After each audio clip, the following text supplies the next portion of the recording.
Hey y'all, hey, it's another episode of Bonafide Her podcast featuring the one and only Mensi Steve. That's so fun. Hi. I'm so happy to be here. I'm excited. Woohoo! Hey girl, hey, how you doing today? I'm so good. I'm tired, but I'm good. Girl, you still look fabulous as always, so. I was like running around the house trying to get like my room clean. I was like, oh my God, like threw a sweatshirt on. I was like, hopefully I look okay. Girl, you look fabulous, so, slay on them. So. Thank you. So let's get started. So, Miss Mensi, can you tell us how you got to where you are in your sports journey? Yeah, so I'm a track athlete at Ole Miss. I'm a sophomore here. And I'm a thrower, which is kind of like different for the track world. But I started doing track when I was younger, like in middle school. And I hated it. I thought it was like the worst thing ever. And I hated being a thrower. I like loved basketball. And then I was like, wanted to go to college for some type of sport. Like I always knew that. And then I just kind of figured out like I don't think basketball would like work out for me. And so then I was like, okay, like I guess like I'll try track.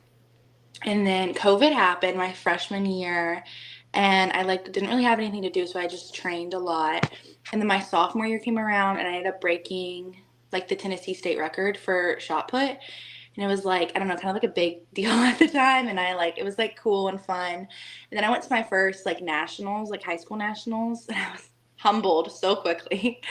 And, but it like was a good like experience, and it kind of like, I guess was like a hunger for it after that. Cause after, you don't like win and you're like, shoot, like I wish I had won that. So then I just kept like throwing out like more and more into it. And then by like my junior year, I committed to Ole Miss. And it's actually so funny because it's the only school I visited. I literally did not step foot on another campus. I like visited here, and then like the next day I committed. I was like, this is the place for me, which I'm so grateful for because I feel like the recruitment process is like a lot. And then, yeah, I went to senior year was really cool for me in high school. I went to Pan Am's for the Team USA. I won that. I was like, Nike did stuff with Nike. I was on a Nike billboard in New York City, which was like so fun. And then I came here last year, and also college is very humbling to like step up in the athletic space, but it has been like the best journey ever. And I think this year we have our first track meet actually tomorrow, so I'm really excited. But yeah, I don't know, I guess that's like a little overview. Girl, it's all good. Like I said, the floor is yours. And also, good luck on your track meet, too. Thank you. Yeah, hopefully this year will be good. So, my question for you is, as a thrower, especially with the throwing community, how tight knit is it, and how are you able to connect and form relationships with other throwers around the other colleges? Yeah, I feel like it's like I was talking to Sam about this when she was here in Oxford about how like the throwing community really is like a sub like there's like definitely a community there. And I feel like it's just one of those things where it's like if you know you know, and like throwers like they know, and so it's like everyone's gonna like understand like what you're going through and talking about. And like when you see like funny memes or something on Instagram about throwing, like it's like super relatable, and because it's like so niche and stuff. But I feel like at other meets and stuff, I feel like throwers are pretty chill at meets. So I feel like we can usually talk to each other. And I used to be super like intense when I was at meets, and then like I hear all the time girls are like, oh my God, like she's super intimidating, which I feel like is not me at all. Like if you talk to me, like I'm not an intimidating person. So I'm really trying to like work on that. But so I try to like talk to as many people as possible. But I feel like throwing is just one of those things where it's like such a niche thing that if you meet someone else that does it, you're like automatically like connect with them. Yes, because, girl, I've had so far, like, on here, like, I've had a lot of throwers, and I'm like, dang, like, from discus to shot put to the Yeah. javelin, like, I'm like, kudos to y'all. Like, just, Yeah, I feel like that's the thing. It's like we only like I feel like other throwers like can really understand like the grind and the respect and like all the stuff that goes into it. So it's like super like you see someone like does that and you're like, yeah. so what was that like to see yourself on the Nike billboard in New York City? Oh my gosh, it was like the coolest thing ever. And I normally am not like I don't want to talk about like stuff like that. Like I'm like, oh, like whatever.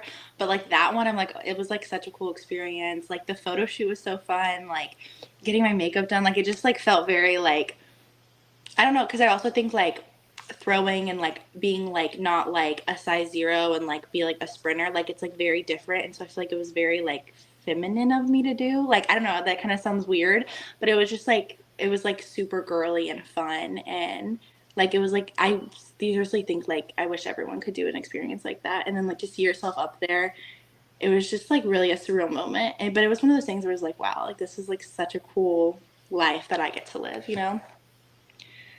Yes, girl, because I was like, dang, go girl, I'm here for it. No, I loved it, and it was cool to see like because shot put was up there too, and it was like wow, like I don't know, I really love to see that, and like obviously so many people live in New York, and like a lot of people saw it, so it was like something that's not like women's sports aren't talked about as like male sports, and like let alone like throwing, let alone like shot put, so it was like it was a cool thing to kind of see like okay maybe other people can see that and see that it's cool and it's fun and it's not like some weird thing. Oh yeah. So my question for you is, you mentioned like, the way you're built too, because like, everybody is beautiful in so many ways, like Hmm. from size zero to like the curvy, um, Yeah. the strong build. So my question is, how important is representation when it comes to women's sports, and what's it like to be able to be so confident in creating content where you let viewers know like it's okay to be strong build and be beautiful at the same time. Oh my gosh, yeah. I mean, I think it's so important and it's like I think it's a really like niche thing to see on like social media and stuff, like girls who are just like strong built and like I literally love Alana Mar because I think that she like stands for like such good things and like empowerment for women and that like being like fit and being buff and being like strong is like it's a good thing and it's a great thing and it's not like just for the guys. It's like for the girls too and like I think it's like still like so beautiful and so like you're beautiful and you're sexy and you don't have to like look a certain way because I feel like I was like when I was younger like it was a certain way is like how you're supposed to look and like that was like what you wanted to be and it was actually one of the reasons I didn't want to throw shot put because I would like I like, looked up on the internet like shot putters when I was younger and I was like oh my gosh like do people think I look like this like is this how like, I'm gonna look when I'm older but like it's not a bad thing to be like strong and beautiful and like in your own body and like I've learned that like this is the body God gave me and because of that is why I can have like success in my sport not like oh I have success in my sport but I have to look like this no like have be grateful for the way that I look and like seeing other people like that I think is like such so good and like for younger girls too. Yes, because I'm saying like being strong is so beautiful, like, and like, it's so crazy how we also know the same people like Yeah. throwers, like Riley and Savannah and then Yeah. Jocelyn is like it's a small world, and I've actually had them on my podcast. But what's it like to be able to connect with all three of them and just be able to form like that community knit relationship, like especially with content and building that the community. Yeah. I like love all those girls' contents. I followed Riley for a really long time and I like love everything that she posts about and she's very like she has such a good head on her shoulders and like I love she's always posting about like because I feel like that's another thing like super niche to be a thrower like and then like also a Christian and she's like I feel like she's just a really great person and I love like her content on it and then the other girls like when I see like the throwing content and like they're funny and like it's just like I said, like it's such a niche thing that like when you see other people who like they're like, okay, yeah, these are other college girls who are in the same shoes as me. They're doing the same things. Like it's like so nice to feel like I don't know, you're not like you're the only one, but just like there's other people that get it and understand it and like they're fun to be around and stuff. And I've never met any of them in person, but their content is like so fun to watch and look at and like they do such a good job with it. I'm like, shoot, I gotta get these videos up like they do. Girl, they are. It's just amazing. I just love the throwers like content because I'm like, oh, this is funny, but it's like, whoo, just Yeah. throw me. It's like, go ahead, just whoo, just. But my question for you is like, with NIL for athletes to finally getting paid and be monetized for their name, image, and likeness. How impactful has NIL been for you both on and off the field?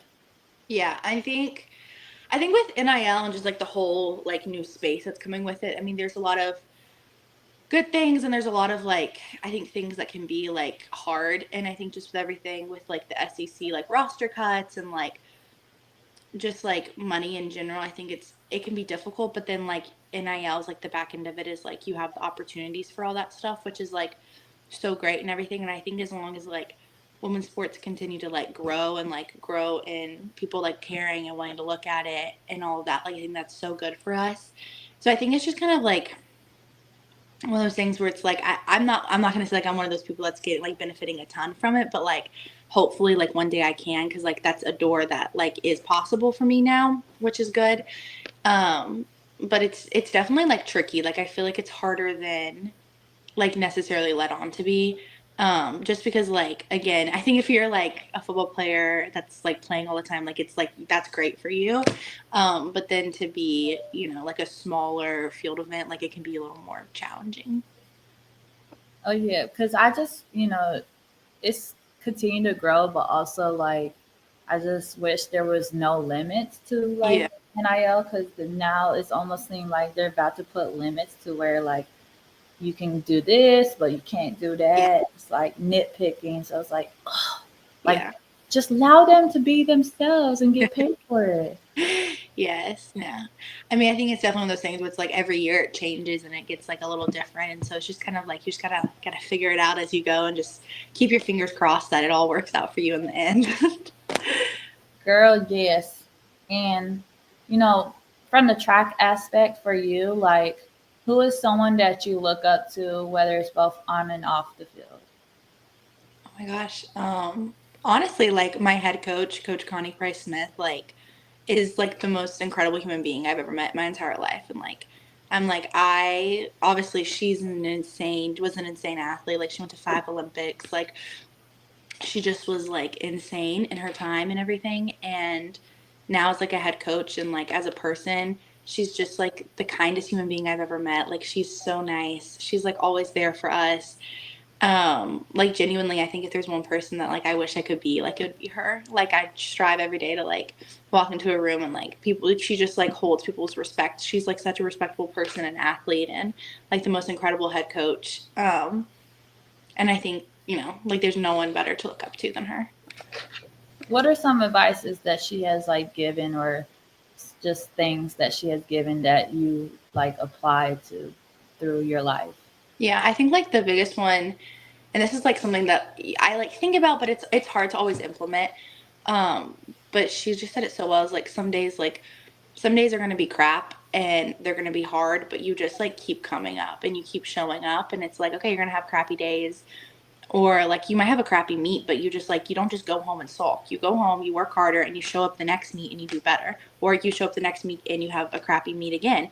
But if you keep showing up, like eventually you'll have a good meet. And I think that was like one of the biggest ones of just like even when things suck and it gets hard, like you just keep showing up and eventually it'll stop sucking. And like that kind of sounds like harsh and stuff, but it's like so true.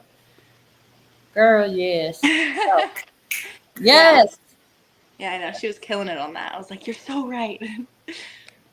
So for me, for you as an athlete, but also, woman, how important is mental health to you?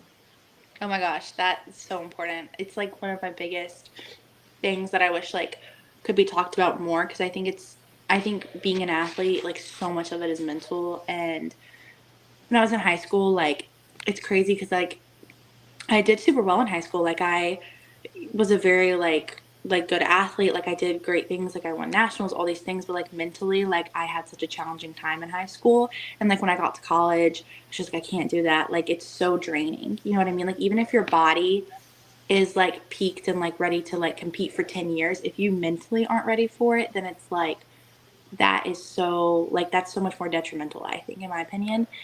And I think like mental health and like keeping yourself like mentally okay and like protecting your inner peace and stuff, I'm like a really big believer in that. And like protecting yourself and having boundaries and all of that is like the most important thing, like way above like athletics, because also like I think one day athletics will run out, like no matter what, like no matter if you're like the greatest athlete in the entire world, like eventually your body's not going to be able to keep up. But like keeping your mind okay and like keeping like your mental like sanity is like way more important because that stays with you forever. And I think I like love how much like mental health is being talked about more and like athletes and everything, and like making sure that we have what we need, because also like, and what is it, like 1% of high school athletes go to college, and then like, you know, all that. So it's like it's a small group of people in this world that like do that, and like there's like pressure that comes onto that, and like when you're in high school you want to be the best, when you go to college you want to be the best, and like there's a lot of pressure that you put on yourself if not from other people too. And I think like that like can mentally really like take a toll on you. What does a safe space look like for you? Yeah. For me, like my my recent thing has just been like it's not that deep and like it's okay. Like things happen in life. Like you make mistakes. You might go to a meet. You might have something bad happen. You know, outside of that, like you know, I'm also just like a college girl. Stuff might happen, and like it's okay. Like it's just okay. Like to mess up and to be okay. And it's like I'm really big about just telling myself like it's not that big of a deal. It's not that deep, like, and just like kind of, I don't want to say like moving on because I think you have to like process things, but not letting anything like impact me like too much is like really important to like protect my like safe space. And then I'm really good about like journaling every morning and every night, and like always having intentions for my day and like kind of words of affirmation too, because I think you can have a safe space wherever you are as long as you're the one creating it. So it's like even if I'm home training with like my high school coach, or I'm here and I'm training, or if I'm here and I'm alone because like I'm back and all my friends aren't yet, like I can have that safe space no matter what, as long as like I'm the one that's like actively trying to like create it, if that makes sense. So I feel like even like when there's a lot going on, I feel like it's really important to like make sure that like internally I'm happy and like I feel content in where I'm at. Does that make sense? Yes, absolutely. Yeah. Absolutely makes sense because like precise. Yeah, I feel like it's like a complicated thing because I think everyone is kind of like has stuff that they do to have like a safe space, and like my roommates always make fun of me because like I'm like psycho when it comes to like cleaning, and like I always want things in a particular space, but like when things are clean and put up and organized, like that also like makes me feel so good. But like one of my roommates, like she likes to read, like that's makes her feel safe, and so it's like everyone like does something different, you know. First of all, I love your nails. Slay Oh my on gosh, thank you, that. thank you. Girl, put them on the camera, you know, let them know. I know. I love having Hey, my nails done too. That's like this is pretty basic for me, but I've done some fun ones recently. So after this set, I'll do another fun one. girl, you got to get some Chip Social nails. That was like at Oh my the gosh, I saw those. I was like, where do I get that? girl chipsocial.com, girl. And I loved it. when I tell you, when I saw them, I was like, oh, I don't even wear nails or anything. I don't even get my nails done. But I was like, this is the exception because it's like they look cute, the design look cute. Plus, you could put all your social media on here and be like, I know. I was like, oh my gosh, that is like so 21st century of us. I love it. like, Like this is no, so fun. I mean, being a girl may be expensive, but I look beautiful. I love it. It's so cool. I know I saw someone like have them on and I was like, oh my gosh. And then I like was reading about it and I was like, no way. There's like a chip in there. You can like do all your social medias. And I was like, that is like the coolest thing ever. Girl, yes. You know what? Probably afterwards, I'm gonna put some on, but Yeah, like, you should. Oh my, could you imagine just walking around and be like, yeah, I want my social medias here, here, here. Like that's so cool. girl, I'm telling you, you need to go to AthleteCon, girl. I know. Well, I wanna get there. It'll be fun. So what's it like to have like say someone like Sam to advocate, you know, for athletes to take advantage of NIL but also be there like just for you? Yeah, I mean, I told Sam this when she was in Oxford. I was like, "You're literally like changing so many things. Like you're doing so much. Like she's seriously doing so much for like athletes and like female athletes and like also just like being around her. Like she's literally so fun, so nice. Like she like is just like a great person to be around, like great role model, and like she knows what it's like to be an athlete in college, and like she cares so much. That's like I tell people all the time. I'm like, if you meet Sam, like you can tell like she cares. Like it's she doesn't just do this like as a job. Like this is like a passion, and like this is like what she wants to do, and she wants to help people, and like she understands like what we're going through and like being an athlete, and like she can see like the big picture and see like what we need to be doing to like monetize our brands and get money and stuff. And like to for her to be able to help us is like such a big deal. And like seriously, there's so many girls on the like on the track team and stuff like that we've like really started to like figure out like how to monetize our brand, and like trying to figure out like how to do all that because of her, and because of her coming to Ole Miss and like talking to us and like being so passionate about what she does and like caring so much.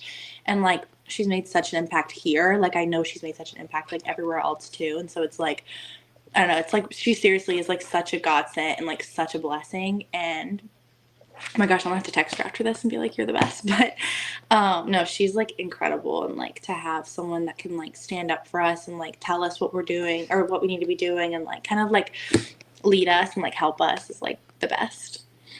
Yes, because when I tell you, just learning from her and just like, yes, like, and I Yeah. literally was telling her, like, AthleteCon is super life changing, and just allowing to be able to go and just connect with every athlete, especially just want to be able to provide a safe space for folks to share their stories is just, and to see all the athletes get the opportunity to create content and get NIL deals on Yeah. the side is just so amazing. So, Yeah. No, like that's the best. And like you said, like stories and like hearing everyone, because it's like everyone has a different story to how we got here. And that, like that's like one of my favorite things is like hearing how like or on my team or just like different throwers is like how we all got here and like what what happened, because we all ended up like as throwers in college, but like how did we get there? Because I think it's so different for everyone. Everyone has such a different story and different life, and like it's so cool to like hear all of them and like hear the different like things that other people have learned and all of that. yes, girl. And speaking of your story, like, how would you describe your journey? Oh my gosh, probably I don't even know. Probably just like God trusting. Like I feel like when I think about like being here and like coming to Ole Miss and like being able like this was such a big dream of mine. Like if you knew me as a sophomore in high school, like I was like, I just want to go to Ole Miss. Like I just want to be on the Ole Miss throws team. Like that was like my like dream. Like that was like the coolest thing in my head. And then to be able to like be living that out, there was just so many things that like had to happen like because of God. And like there are so many things that like I think me personally, if I was just trying to having to do it by myself, like I never would have ended up here. I would never, I don't think like I would be strong enough to like mentally like tough it out. Like I think like I lean on God so much for so many things. And like the mistakes that I've made and like the mess ups that I've made like were only made right because of him. And like being able to be here is something that like genuinely I don't think it's like something that I could have done if I didn't like give my life to Christ like a few years before I started throwing and like all of that. I think it was like a very like God sent thing, but it's also very like an imperfect journey. Like I think I like to tell people that, but it's like I'm still like human and like I've gone through so many like mistakes and things, and it's just like you're gonna end up where you need to be, but like it's not always gonna be like super easy getting there, and like you're gonna make mistakes and you might go back a few steps before you go forward. But like I feel like as long as you're kind of just like following where you need to go, like you'll end up where you need to be. Girl, it sounds like you living out one of your prayers and you just manifested how, like, I want to go to Ole Miss. Like, that is my dream. And then, boom, it's there. Yeah, it's like crazy. I'm always like, even when I find myself complaining about like little things, I'm like, oh my gosh, like I need to be grateful to be living out this dream. Like it's crazy to be able to have that. And it's like one day, like I have my other dreams, like one day I'm going to be living out those too. Like I'm very confident in that. And no, it's like the greatest thing ever. Like I'm like, this is crazy. This is like when I remember one of my first visits here, the girls told me there later, they're like, yeah, like you didn't stop smiling. You smiled like the entire time you were here. And I was like, yeah, like it was just so surreal. Like walking around and like seeing the throws girls and seeing, Coach Smith and Coach Connie and seeing like the athletics like stuff. I was like, wow, like this is so cool. This is so cool. And then now it's like my everyday life. Like now I'm there every day. Like now my name's on a locker and it's like, wow, like I gotta like take this in and be grateful just to be here. Girl, I know that's right. Since you are big in your faith, like, what scripture would you just say describe where you are right now? Oh my gosh. I think like the scripture that I always go back to is it's kind of a chapter. It's like it's pretty long, but it's like Matthew 7, I think, but it's like titled in the Bible. It's like do not be anxious or how not to be anxious or something. But it just talks about like, you can't worry about what tomorrow brings or like all the problems that are going to come. Like, you need to worry about like what's going on today, and like, God takes care of like the wildflowers that are, here one minute and gone the next. And like, if he cares about those, like, just imagine like how much he cares about you. And like, I think about that a lot, and just think about the fact like there's no reason, there's genuinely no reason to be upset about things. Like, there's no reason to like stress or worry. And like obviously it's easy to say, and then like, you get caught up in life. But when I come back to that and think about that, like, it puts a lot at ease. And it's like, oh my gosh, this isn't where I want to be. But it's like, okay, it might not be where I want to be, but it's where God needs me to be. And like, that's way more important than anything that like I need. And I don't know, I think about that verse a lot. And I think that's kind of like my life verse. I feel like I go back to it a lot. I read it a lot. um I don't know if it's necessarily like where I'm at, but it's like kind of where I want to be.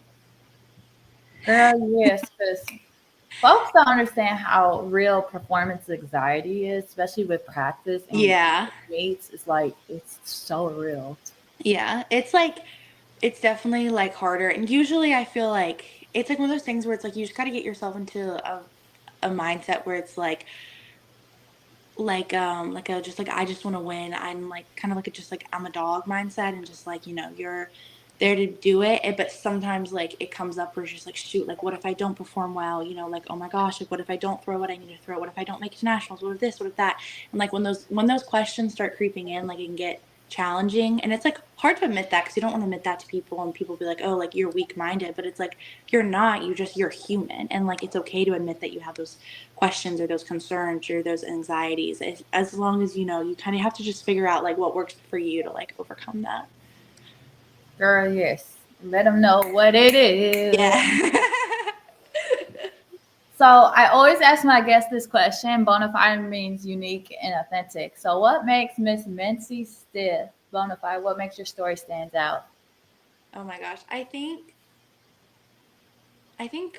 with me, I think it's just I made a lot of, I mean, like, we're all imperfect, so obviously we all have things that we have to like come back from, and like mistakes that we've made and stuff. But I think like there's been so many times where I've walked away, not like necessarily always physical, but like I feel like there's been times where I haven't been like put my best foot forward with track, and it's kind of like God's kind of turned me around and been like, okay, like go back, do this and don't be doing that.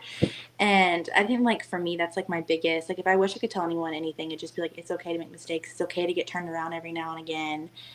Like, you're okay to mess up every now and again. And like, that's like, I think my story is just like, I've messed up, I've made mistakes, I've done, whatever. And I don't always, I've had bad seasons, I've had like whatever. And that's like, okay, like it's okay to mess up, it's okay to not, oh sorry, not always have like a great season and like all this stuff, as long as like in the end of the day, like you're grinding and you're trying and you're doing everything. And I don't know if that's like a unique thing. I feel like for me, like, I don't know. I'm a very positive person. I don't know. I don't know if that's unique, but Girl, that is. What you mean it ain't unique? It is. yeah, I guess like that's my unique thing. And I laugh a lot. That's another thing. I'm always laughing. I think like anything's funny. I'm like, I don't know. That's like I don't know. I hope that's what I leave on the world. Girl, laughter is the medicine to the soul. I agree. I think a good laughter and a hug, like a billion times a day, is great. You better let them know because you better laugh every day, every chance you get. Yes. I agree. I mean, life's just too short to take it too seriously. Like, you got to just laugh and have fun and, be happy. I think it's too short to take everything like so harshly and seriously. Girl, and that is on period. Yeah. Oh, black clock it. So, um, can you let the viewers know how and where they can find you and support you, as well as any upcoming events happening for you, girl? Yes. So you can follow me on Instagram, Mensi, Mensi underscore Stiff, Stiff. And then I actually started a podcast a couple months ago. It's been kind of in and out, but if you want to go listen on Spotify, I have a few episodes out, and then hopefully we'll get some more out. But yeah, that's pretty much all I've got going on these days. So Instagram and Spotify. Girl, you got this. You know, it's a process, but you got it, girl. Thank you. Thank you guys for tuning in to Bonafide Her Podcast episode 107. And shout out to Miss Mensi for sharing your story. You could check out the live replay after this. Thank you guys. You are so appreciated. Peace. Thank you.